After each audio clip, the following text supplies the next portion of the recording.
So we've got 4 new updates about the Galaxy S26 Ultra, and yes, one of them involves Samsung backtracking on a questionable decision they made with the S25 Ultra. Let's get into it. What's up guys, Sal here. So first things first, let's talk about the camera drama happening with the S26 Ultra. Right now, there are 2 different rumors floating around and they completely contradict each other. The first one claims the S26 Ultra will keep the same quad camera layout as the S25 Ultra but upgrade the 3x telephoto lens to a 50 megapixel sensor. Then comes the second rumor, which mentions that Samsung's allegedly scrapping both the 3x and 5x zoom lenses in favor of a single massive 200 megapixel sensor with 4x optical zoom. Yes, one periscope lens to rule them all. The idea here is that this new sensor can handle both short range and long range zoom duties all by itself. Now, which one of these is actually happening? Well, let's break it down. That first rumor,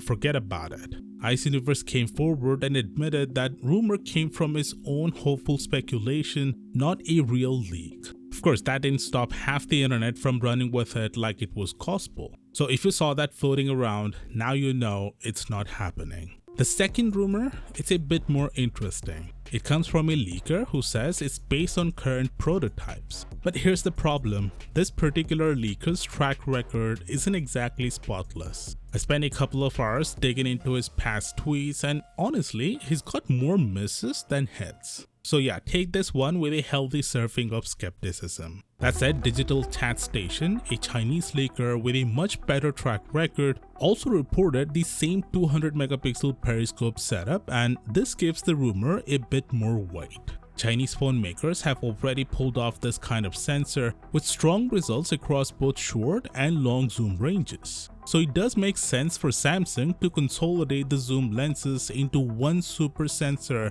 that does it all. But again, until someone like Ice Universe confirms it, it's still in the maybe pile. Next up, let's talk about the S Pen. Apparently, Samsung is considering bringing Bluetooth functionality back to the S Pen with the S26 Ultra just a year after removing it from the S25 Ultra. Look, I personally wouldn't hold my breath on the Bluetooth S Pen making a comeback. We diehard S Pen users weren't thrilled about losing the remote features and we were pretty vocal about it. But let's be real, most average users didn't even notice, and the S25 Ultra still sold like crazy. From a business standpoint, Samsung probably saved a decent chunk of change by ditching Bluetooth, and I doubt they're in a rush to reverse that decision just to please a small subset of users like us. So in my opinion, this one is very unlikely. Now on the topic of battery life, the tipster mentions that the battery capacity on the current prototype is sitting at 5500 mAh with room for improvement since it's still early days. Now this one seems more legit.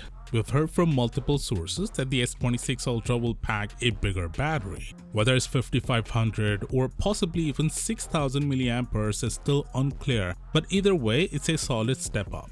With that increase, Samsung might finally bump up the charging speed too. It's about time honestly, 45-watt charging just doesn't cut it anymore in 2025. Another cool addition coming to the S26 Ultra is a variable aperture on the main camera. Samsung first dabbled in this tech back with the S9 Plus, but that system was pretty basic with only a couple of fixed stops. This time around though, the variable aperture will reportedly function more like a proper camera with a smooth range of aperture levels. The advantage? Better depth of field control and more accurate exposure in different lighting conditions. And of course, under the hood, the S26 Ultra will feature the Snapdragon 8 Elite 2. Early Antutu benchmark numbers are already out and they show a massive 41% performance jump over the original 8 Elite. Now sure, Antutu isn't exactly the gold standard when it comes to real-world performance, but a 41% jump?